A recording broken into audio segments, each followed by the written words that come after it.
Donc il y a 8 ans, on s'était retrouvés devant encore moins de monde qu'aujourd'hui, puisque je pense qu'il y avait 3-4 personnes dont certaines ne comprenaient pas de quoi il s'agissait, ne comprenaient pas les enjeux de cette question. Les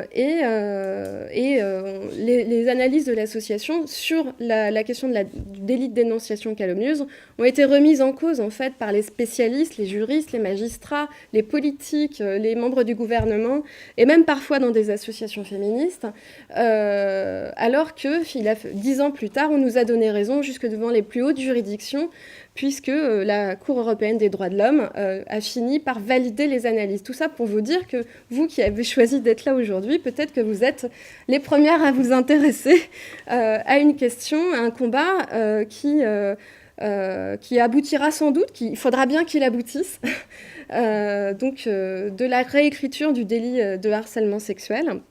Je disais donc aux militantes de l'association de l'Assemblée des femmes et des lesbiennes que la semaine dernière, au centre Hubertine Auclair, Sophie Péchaud, donc la présidente de l'association, et moi-même avons présenté un décortiquage des programmes des candidats à la présidentielle sous l'angle des questions liées au harcèlement sexuel, aux violences sexuelles au travail. Et donc forcément, l'affaire DSK s'invite dans ce débat-là. Et qu'à cette occasion, on avait souligné que l'Assemblée des femmes et des lesbiennes continuait des actions courageuses pour dénoncer notamment le fait qu'il est toujours membre du Parti socialiste, sans que son exclusion, sa simple exclusion, n'ait jamais été pensée, soulevée, en tout cas questionnée, envisagée absolument, et que dès lors, toutes les propositions en matière de droits des femmes du candidat socialiste à la présidentielle étaient entachées de cette inertie en matière à propos de DSK. On était, nous, à la VFT, absolument heurtés du manque de soutien et voire de la condamnation des associations féministes contre les actions de l'Assemblée des femmes et des lesbiennes qu'on trouve, nous, à la VFT, particulièrement courageuses, légitimes et culottées.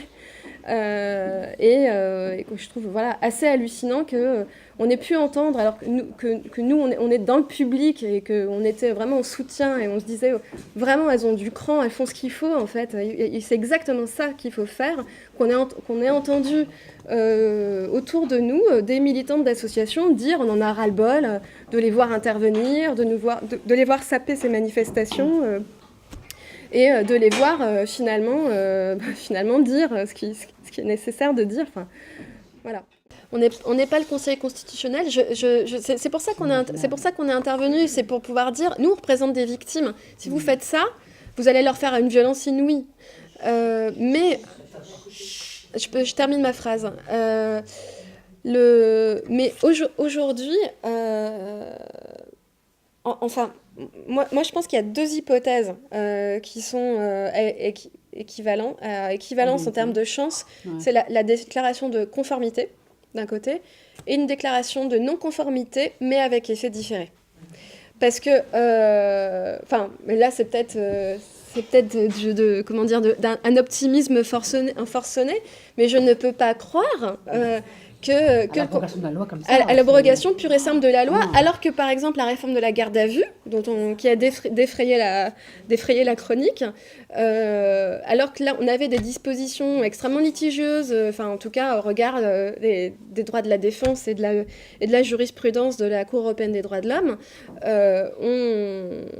des dispositions litigieuses ont été maintenues dans l'ordre judiciaire pendant 10 mois, alors qu'elles étaient non conformes, pour ne pas saboter les procédures en cours. Donc ce qu'ils ont été capables de faire pour la garde à vue, s'ils ne le font pas pour les victimes de harcèlement sexuel, on fait la révolution. Quoi. C'est clair. Le gouvernement qui fonde la résistance à la réforme du délit de harcèlement sexuel, qui emporteront l'unique responsabilité, et qui seront donc coupables de n'avoir pas fait droit à nos demandes et donc de ce fait-là d'avoir mis en péril les procédures de ces femmes. Et donc ça sera donc pour le coup mon tout dernier mot de conclusion, ce qui va nous conduire, nous, à étudier des possibilités de recours pour les victimes de Ducré, et notamment de voir si on ne peut pas mettre en cause la responsabilité de l'État dans leurs procédures. Parce que du coup, ça serait peut-être un point d'appui pour faire évoluer le droit pour toutes les femmes et une manière quand même de leur rendre justice à elles. Voilà.